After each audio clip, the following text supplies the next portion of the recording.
Hey guys, welcome to a new video. So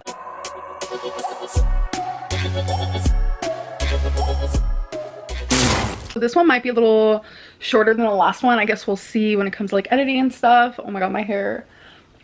I posted another community post asking you guys to ask me some questions and whatnot. Understandable, I hope, because your girl can't walk correctly. I mean, I can walk and all that. People are asking like, can you walk at all? Yes, but what I'm assuming is a high ankle sprain based— oh, by the way, I did talk to my primary care doctor and she said that, you know, everything I'm experiencing and what I'm doing is perfect and what I'm experiencing is normal for a high ankle sprain, which means I tore the ligaments that are more higher, like above the ankle, which is harder to heal. She said that what I'm doing is perfect, but if I notice that in like 3 more weeks like there's no improvement, then I need to take more further steps and see more specialists and stuff like that. So today is day 9. This did happen on August 16th, Tuesday night. I can say walking has gotten easier. Walking obviously hurts is when I'm sitting like in a chair. I mean, I haven't really sat in a chair. I've obviously sat in the toilet and I'm sat on my bed, but when I sit in that position when my feet are on the ground, that is when it hurts the most. Look at this baby.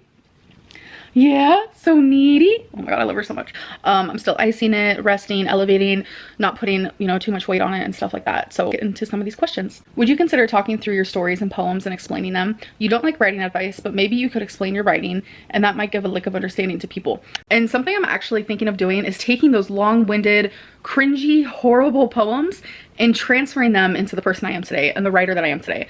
R-A-P-E, rain and petals, eavesdrop. I used the wrong word.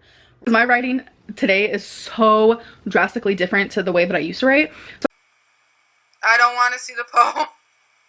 That poem, that already makes me uncomfortable that she wrote a poem about me. Our poem was called Rain and Petals, Eavesdrop. Because I love poetry. I've always loved poetry, but the way that I write is so different from how I used to write. And I don't really share any current poetry. I've shared a couple things and people have really loved and enjoyed that, but I write a lot in like metaphors. It used to be so much worse and a lot of people are like, what does this mean?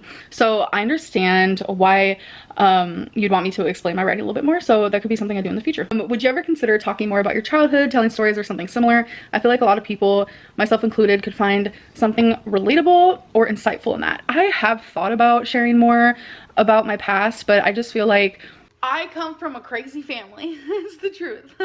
I come from drug addicts, bipolar people, mentally ill people.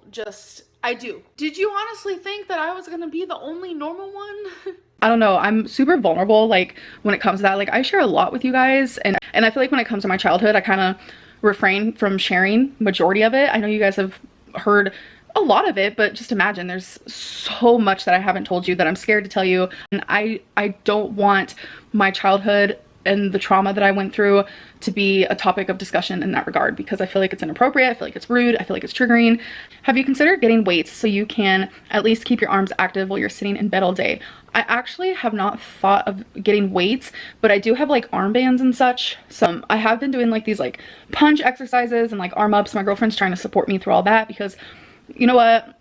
A couple hours ago I had another emotional anxiety breakdown and she's trying her best to, you know, be like, babe, it's okay, and just support me in any way that she can. When it comes to physical stuff, she's definitely trying to support me with like arm exercises and things like that. But this is honestly like physically it fucking sucks, but mentally it's been torture. Can you accept that your weight, although it may not have to do with your initial trip, absolutely affected how severe your injury was because of physics and how you're able to recover, not being able to use crutches, boots, scooters, etc.? Made it very apparent that I am completely aware of the fact that the way that I heal and what I'm doing to heal is very much because of my weight. I can't use crutches because I can't hold my body strength. You know, that's why I have to use a cane. You know, I can't wear a boot or a cast because they don't make them for people my size, which I feel like they should. That's very important because people my size do fall. I just do not believe that my weight plays a role in the actual injury. I was vlogging, I was walking, and I stepped off of the curb. But that is one of the most common ways that people tear ligaments in their ankle, is stepping off of curbs. And so no, I do not blame my weight for the injury, but I blame my weight, and I will be blaming my weight for the prolonged healing process.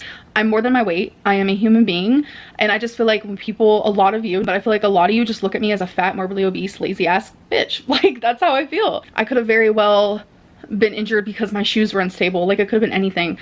While there's thousands and thousands of skinny people weekly getting the same exact injury the same exact way that I did. My cat right now is laying on my leg, resting her cute little head on my arm.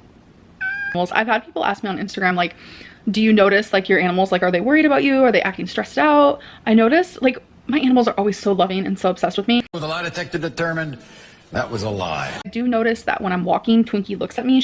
I think she knows, like, okay, mama, why are you walking so weird? Why are you using a cane?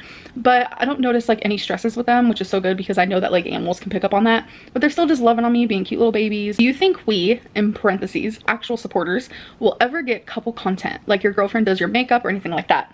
I would love for you guys to meet my girlfriend, but her and I both agree that this is just not a safe place for her. The way that people have conspirized Amberisms, the way that people like theorize and like make up rumors and like things like that, when all you guys have literally seen is like her hand, her arm, her legs. Like the way that you guys have already treated her is, I am specifically talking about a large portion of like the Haydur Nation.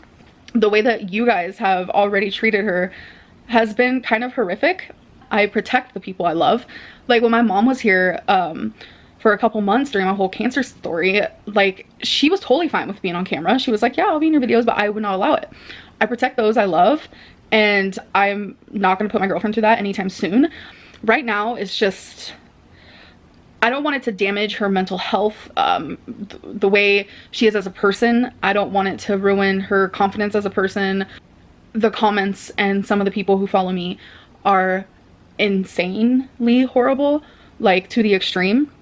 And I just want to protect her from that. And I do have her in some of my vlogs, like her voice and stuff like that. I know a lot of you do enjoy that and it's appreciated. It's me just respecting what she wants, and I'm also respecting what I promised myself and what I promised her. Are you planning on getting surgery for lymphedema removal? My boyfriend also has lymphedema and we've been looking into therapy/surgery.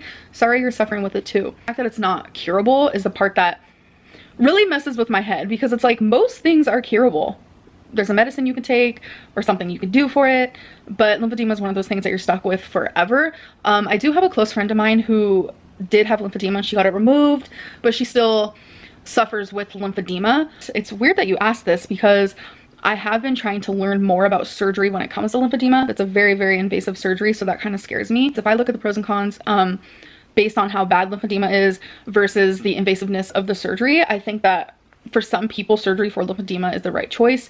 Other times it's like, is it really worth it? I know that people with lymphedema, I know this is like, why am I giving advice? Because I've had lymphedema for years and I haven't even done this.